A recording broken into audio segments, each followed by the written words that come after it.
Vous écoutez Samedi de lire avec l'auteur invité d'Amélie Boivin-Henfield au FM 103.7. C'est maintenant le temps de parler du coup de cœur de mon invité de cette semaine, Daniel Couture. Et Daniel, j'aimerais ça qu'on parle du livre que tu as choisi, un livre qui s'intitule « Il pleuvait des oiseaux » de Jocelyne Saucier. Oui. Et j'aimerais ça savoir pourquoi avoir choisi ce livre-là. Et ensuite, on résumera brièvement aux auditeurs c'est quoi l'histoire de ce livre-là.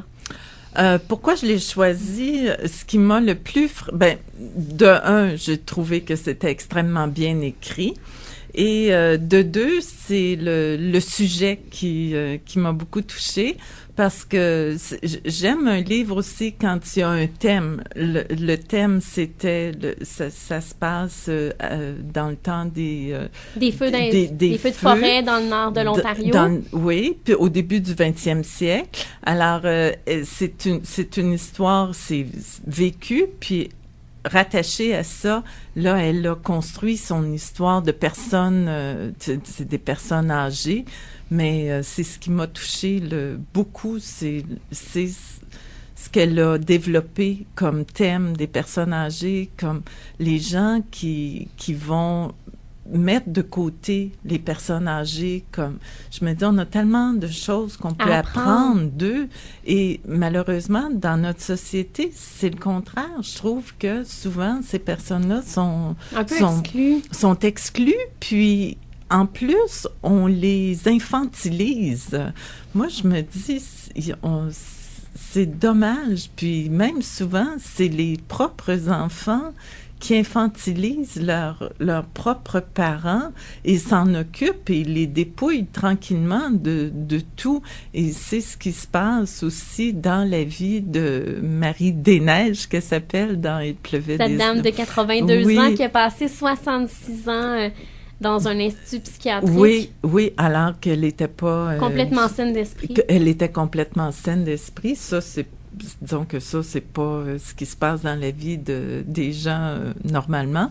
Mais aujourd'hui, souvent, je trouve que c'est dommage parce qu'on laisse de côté les personnes âgées au lieu de les inclure dans la vie des gens.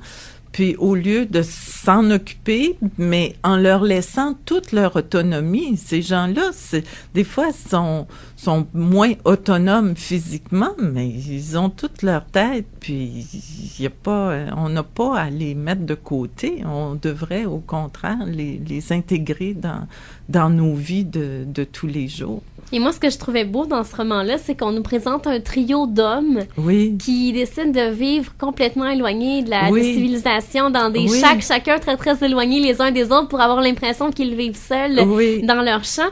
Et c'était de voir la solidarité qu'il y avait entre ces trois hommes-là qui s'assuraient que l'autre allait bien quand même avec le feu dans la cheminée.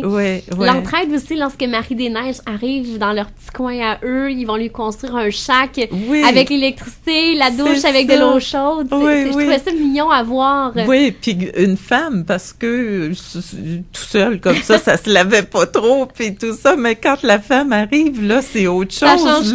Ça change toute la dynamique de la petite place, puis ces gens-là s'en vont justement en forêt pour échapper à ça, à la société qui veut les mettre au rencard. C'est ce que j'ai aimé, c'est leur cri du cœur, là. Non, on se fera pas mettre dans une résidence puis se faire enfermé en quelque part. Non, on est autonome et on sort de toute la société où les gens veulent nous amener pour être autonomes puis faire notre vie comme on l'entend. C'est ce côté-là que je trouvais si beau, là, Après ça, ben là, il se passe d'autres choses. Ben oui, mais il faut lire le livre. Oui, c'est ça, parce que c'est un beau livre. Ça se lit très, très facilement. C'est pas très, très épais. À peu près, je crois, peut-être 250, même pas 200 pages. Moi, 175 pages. Une plaquette, là, c'est un coup de cœur de chez Renaud-Bré, d'ailleurs. Puis, je trouve, la façon qu'elle écrit, c'est...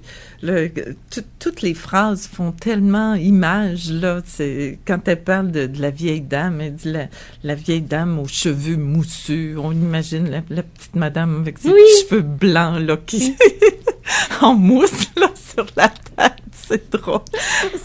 On rappelle le titre Il pleuvait des oiseaux de Jocelyne Saucier. On va écouter en musique Yael Bensoussan avec Les Amoureux et je te présente, Daniel, 2 livres que j'ai lus cette semaine. Oui.